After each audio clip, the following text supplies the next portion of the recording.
আজকের দিনটা ছিল আমার আর আমার বোনের জন্য। সাথে কিন্তু আমি আমার হাজব্যান্ডকে নিয়ে নিই, শুধু আমি আর আমার বোন বের হয়েছি। তো আমরা দুজন কি করলাম বাহিরে গিয়ে, চলো তোমাদের সাথে এই ভিডিওতে শেয়ার করি। হ্যালো, আসসালামু আলাইকুম গাইস, সবাই কেমন আছো আমার ভালোবাসার মানুষগুলো? আশা করি ভালো আছো। তো এই যে দুই বোন রেডি হয়ে নিলাম, মোটু আর পাতলু।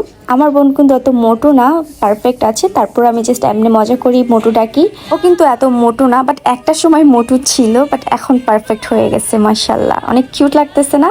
তো আমি একটু জিন্স প্যান্ট আর একটা শার্ট পরছি, আর আমার বোনকে আমি একটা ফরক পরাইছি, যে তুই ফরক পর তাহলে সুন্দর লাগবো, যেন আজকে একটু গার্লফ্রেন্ড বয়ফ্রেন্ডের মতো লাগে। তো যার জন্য আমি প্যান্ট শার্ট আর আমার বোনকে এভাবে পরাইছি। যাক মাশাআল্লাহ, দুজনকে অনেক কিউট লাগতেছে, আর সব থেকে কিউট আমার বোনকে লাগতেছিল। আমার বোন সবসময় কিউট মাশাআল্লাহ। তো এই যে আমরা একটা অটো রিক্সা নিলাম, অটো রিক্সা নেওয়ার পরে তারপরে আমরা আবার একটা রিক্সা নিব, পায়ে যে রিক্সা চালায় ওইটা নিব। ওই রিক্সায় চড়তে আমার অনেক ভালো লাগে জানো না। তারপরে নিয়ে নিলাম, এখন আমরা সুন্দর করে দুই বোন যাচ্ছি। অনেকদিন পরে এই পায়ের রিক্সায় চড়ছি, তাও আবার দিনের বেলায়, অনেক ভালোও লাগতেছে। এমনিতে তো আমি সবসময় আমার হাজব্যান্ডের সাথেই বের হই, গাড়িতেই সবসময় চড়া হয়, ওইভাবে কিন্তু রিক্সায় বা হেঁটে মেটে এগুলা কোথাও যাওয়া টাওয়া হয় না, সবসময় আমার হাজব্যান্ডের সাথেই বের হওয়া হয়। তো মজার কথা কি জানো, আমাকে না একা কোথাও যেতে দেন আমার হাজব্যান্ড। তার কারণ হচ্ছে আমি বলে এখনো ছোট, আর আমি না রাস্তা পার হতে পারি না। আমার মতো কে কে আছো যারা এখনো আমার মতো দামড়ি হয়েও রাস্তা পার হতে পারো না? জানো, একদিন রাস্তা পার হতে গিয়ে আমি কান্না করে দিছি। আমি একদমই রাস্তা পার হতে পারি না, অনেক ভয় লাগে। তো যার জন্য আমার হাজব্যান্ড আমাকে কোথাও একা ছাড়ে না। আর আমার বোন যেহেতু সাথে আছে, যার জন্য বললো ঠিক আছে তোমরা দুজন ঘুরে আসো। আমার জামাইটা কিন্তু একটু মন খারাপ করছিল যে হ্যাঁ তোমরা যাও, শীতটার ডেটে যাও, আমাকে তো নিয়ে যেতে পারো না।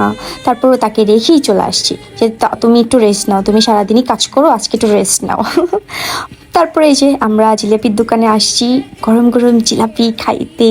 তারপরে পাশাপাশি গরম গরম সিঙ্গারা, আমার বোনের অনেক পছন্দ। তো আরেকটা মজার কথা কি জানো, আমার না পেট একদম ভরা ছিল, যার জন্য আমি কিছুই খেতে পারতেছিলাম না। শুধু আমার এই খাওয়া বোনডারে নিয়ে বেরোইছি ওরে খাওয়ানোর লেগে, বুঝছো? ওর ভাই কি জানি ভাই এত ঘুরতে মন চায় কেড়ে, ওর না বাসায় থাকতে মন চায় না, মানে মন চায় খালি ফাঁকির মতো খালি উড়বো আর উড়বো, এরকম খালি আমার বোন, মানে ওর কিছুদিন পরই খালি বেরোতে মন চায়।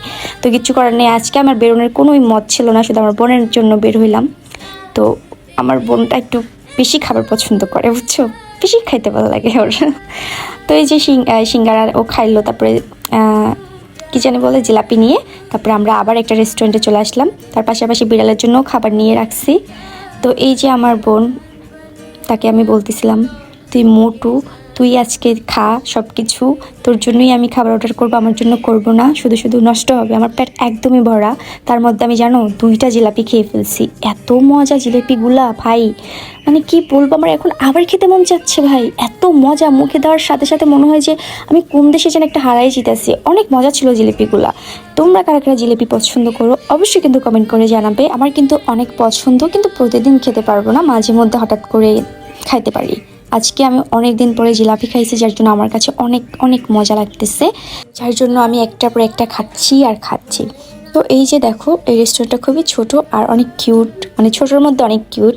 তারপর আমাদের খাবার চলে আসছে, আমি শুধু মাহির জন্যই অর্ডার করছি, তাও মাহি আমাকে একটু একটু করে খাওয়াই দিচ্ছে। আমার জিলাপি খেয়েই পেট ভরে গেছে, জিলাপিগুলো অনেক মজা ছিল, আবার বলতেছি উফ আবার খেতে চাই আমি।